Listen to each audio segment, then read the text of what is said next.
कैसे हो आप सब। आप सबका मेरे स्पोर्ट्स चैनल पर बहुत बहुत स्वागत है और आशा करता हूँ आप सब बहुत अच्छे होंगे और आपकी फैमिली भी बहुत स्वस्थ होगी। परंतु जो आज की मैच स्टोरी है वो थोड़ी सी नाराजगी वाली होने वाली है, क्योंकि इंडिया वर्सेस ऑस्ट्रेलिया का जो थर्ड टेस्ट मैच चल रहा है उसका डे 3 था आज, और पूरे दिन डोमिनेट किया ऑस्ट्रेलिया ने। पहले तो इंडिया को ऑल आउट किया, फिर बैटिंग करने आकर इंडिया के ऊपर डोमिनेट करते हुए दिखाई दिए। 103 पर 2 आउट हैं उनके और 197 करीब उनकी लीड जा चुकी है, जो कि बहुत ही भरपूर मानी जाती है। और अभी उनके जो मेन बैट्समैन हैं वह खेल ही रहे हैं, और यह न जाने, मैंने अपनी पिछली वीडियो में भी बताया था कि यह जोड़ी है जो आने वाले टाइम पे बहुत नाक पे दम कर सकती है इंडिया की टीम के। तो इसको तोड़ने के लिए ज़्यादा से ज़्यादा जोर लगाना चाहिए। परंतु मैच हार जीते वो अलग चीज़ है, परंतु जो प्लेयर इंजर्ड हो रहे हैं वह बहुत ही दर्दनाक है, बहुत ही नाराजगी और बहुत ही बुरा लगता है ये सब देख के कि हमारे प्लेयर कैसे वहाँ पे अनफिट होते जा रहे हैं। जब भी ये पहली बार इंजर्ड नहीं हो रहे हैं हमारे, जब भी प्लेयर ऑस्ट्रेलिया में जाते हैं, वहाँ के वातावरण में जाते हैं, वहाँ के जो लोग हैं उनका मिसबिहेव देखने को मिलता है, और वहाँ के बॉलर्स पता नहीं बॉडी टारगेट करते हैं और हमारे इंडियन प्लेयर्स को इंजर्ड करने की कोशिश करते हैं। नहीं तो और किसी कंट्री में इतना इंजर्ड का इश्यू देखने को नहीं मिला।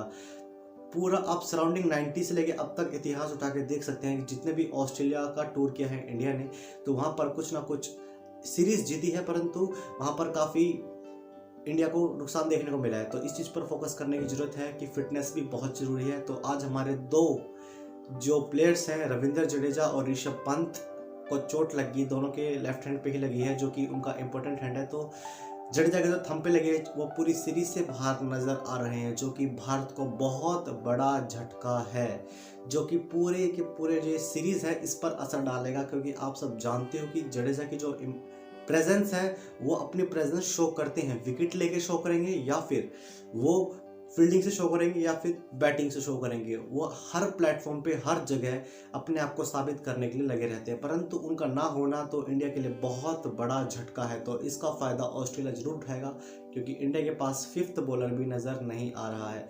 तो इससे भारत को काफ़ी बड़ा नुकसान देखने को मिल सकता है, क्योंकि इंडिया 3 दिन से फील्ड पे है और 90-100 करीब इंडियन बैटिंग की थी। तो फिर से इंडिया फील्ड पे आ चुकी है और ऑस्ट्रेलिया ने इंडिया को भरपूर थका दिया है। और आज का दिन खत्म होने तक 103 पर 2 आउट थे उनके, और जो इंडिया के बॉलर्स हैं वो बहुत थक चुके हैं। लाइन लेंथ अच्छी कर रहे थे, परंतु जो ऑस्ट्रेलिया के बॉलर्स हैं उन्होंने काफ़ी इंप्रूवमेंट दिखाई और चढ़ के बैटिंग कर रहे थे।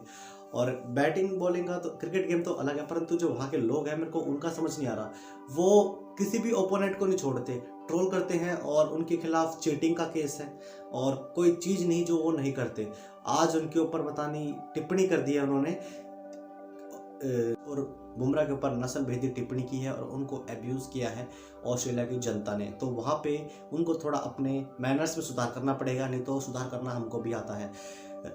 विराट कोहली जब होते हैं तो स्टार्टिंग में उनके साथ भी ऐसे ही था, परंतु विराट कोहली जब बल्ले से जवाब दिया और जुबानी से जवाब दिया तो वहाँ पे कोई विराट कोहली को ट्रोल नहीं करता और उसके बिहेवियर पर सवाल उठाते हैं कि विराट कोहली ऐसा है, विराट कोहली वैसा है। बिल्कुल विराट कोहली बिल्कुल सही है कि जिनकी औकात दिखानी चाहिए उनको सही औकात दिखा रहे हैं, क्योंकि वहाँ की जो जनता है उनको कोऑपरेट करना नहीं आता। भाई क्रिकेट है, टूर्नामेंट है।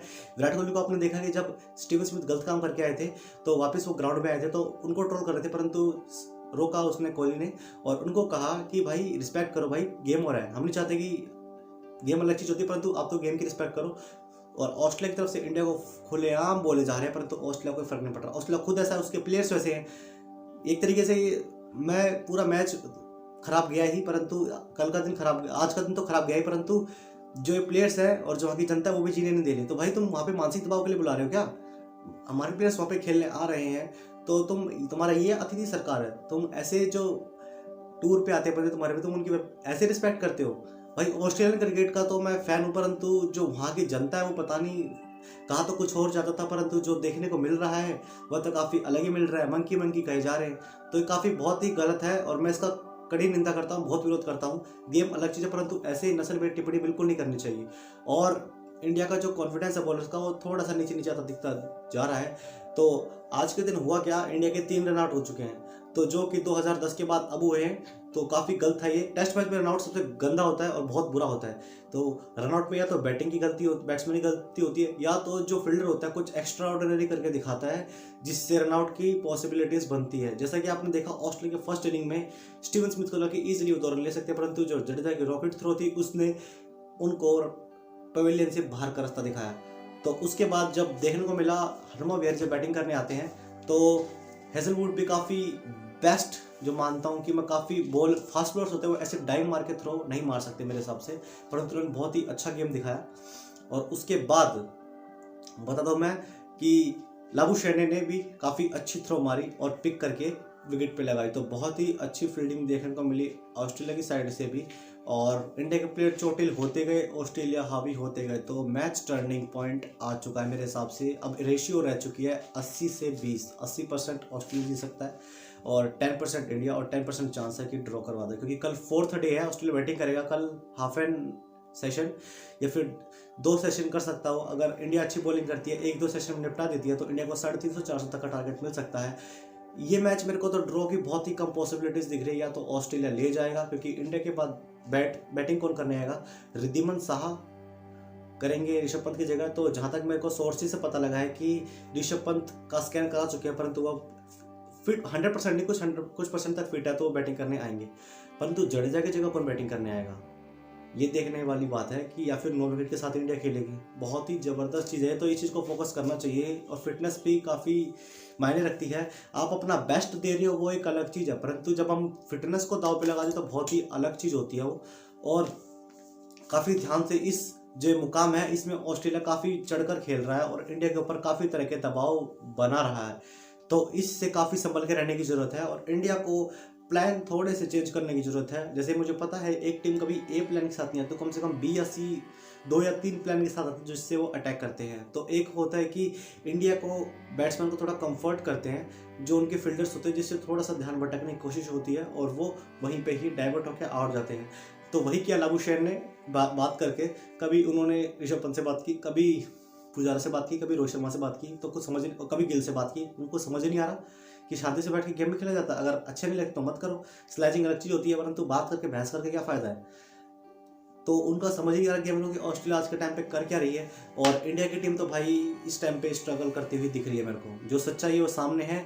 अगर तारीफ के टाइम तारीफ करते हैं और जो ट्रोल के टाइम ट्रोल तो बनता ही होगी। जैसा गेम दिख रहा है वैसा ही हमको दर्शकों को बताना होता है। तो इस टाइम पे काफ़ी स्ट्रगल करती हुई इंडिया की टीम दिख रही है और ये मैच ऑस्ट्रेलिया भारत की पकड़ से बाहर लेके जाता हुआ दिख रहा है, क्योंकि इंडिया की जो टीम है आप सब जानते हो, सब इक्वली रन नहीं करते हैं, एक 2 या 3 बैटिंग पे डिपेंड करते हैं। मैं सोच रहा था कि जो नवदीप सैनी है, सिराज है, ये टैलेंटेड है, कम से कम 40-50-60 रन जोड़ देंगे, क्योंकि इनका जो मैंने पास्ट रिकॉर्ड देखा है काफ़ी अच्छा है। नवदीप सैनी भी इंडिया की ओडीआई में भी खेल के आए, काफ़ी न्यूजीलैंड में अच्छे रन बनाए थे उन्होंने, और मैं उनसे ये एक्सपेक्ट नहीं कर रहा था कि वो इस तरीके से आउट हो जाएंगे, परंतु बॉलर हैं और अपना डेब्यू कर रहे हैं, तो उनको चलो कोई नहीं, चांस दिए जाते हैं।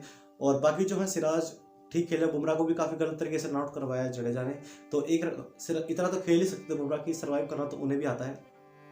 और आने वाले मैच में देखेंगे या फिर आने वाले डेज में देखेंगे कि इंडिया ये मैच किस तरफ जाता है और कौन सी टीम हावी होती है। परंतु यह मैच आज थोड़ा सा लास्ट सेशन में बोरिंग से दिखा, क्योंकि फाइट इंडिया की तरफ से बहुत कम देखने को मिली और पूरे दिन एक तरीके से ऑस्ट्रेलिया डोमिनेट किया। पहले सेशन में 2 विकेट लिए, दूसरे सेशन में 8 विकेट लिए और दोबारा से अगले 6 विकेट लिए, और लास्ट सेशन में इंडिया ने सिर्फ 2 विकेट लिए। और इंडिया को कम से कम 4-5 विकेट लेनी चाहिए थी, और उन्होंने अपनी रन रेट में भी इजाफा किया है, जिससे इंडिया के जो बॉलर्स हैं उनको परेशानी हो रही है और अश्विन के ऊपर भी अटैक कर रहे हैं और उनको कदमों के साथ खेल रहे हैं, जो कि काफ़ी यूनिक देखने को मिल रहा है, जिससे अश्विन के ऊपर प्रेशर क्रिएट कर रहे हैं, क्योंकि उनको कहीं ना कहीं अश्विन को बैकफुट पे खेल रहे थे पहले वो, जिससे उनकी स्लिप में या फिर लेग गली में आउट होते थे, परंतु अब उसको कदमों के साथ खेल रहे हैं। तो अश्विन को भी थोड़ा बहुत अपने वेरिएशन में हल्का फुल्का चेंज करना चाहिए, और उनको पता है कि उनके एक प्लान को रीड कर लिया तो उनको अपने प्लान को चेंज करना ही चाहिए। तो बॉलर्स इस चीज़ को भली भांति समझता है, तो आशा करता हूँ जो इंडिया की बॉलिंग लाइनअप है वो कल बहुत ही बेहतर तरीके से आएगी और बूस्ट करेगी। और हार नहीं माननी, तो अगर 1% चांस भी रहता है तो भी हम ऑस्ट्रेलिया को बीट कर सकते हैं। तो हार नहीं माननी है, कल भी इंडिया गेम में है। अगर ऑस्ट्रेलिया को जल्दी निपटा के अपनी बैटिंग पे या फिर इंडिया की बैटिंग को ही कुछ करना पड़ेगा, इंडिया की बैटिंग पर बहुत गेम डिपेंड रहेगा। आशा करता हूं जो मैंने आज का एनालाइज किया आपको अच्छा लगा होगा। अगर अच्छा लगा तो प्लीज़ लाइक करके बताएगा और कमेंट करके बताइए कि आज का आपका बेस्ट मोमेंट या फिर गेम चेंजिंग मोमेंट आपको क्या लगा। Thank you so much for watching. मिलते हैं नेक्स्ट वीडियो में, और जो स्पोर्ट्स लवर्स हैं मेरे साथ जरूर जुड़े रहें, क्योंकि आने वाले टाइम पे और अच्छी वीडियो लाता रहूँगा। Thank you so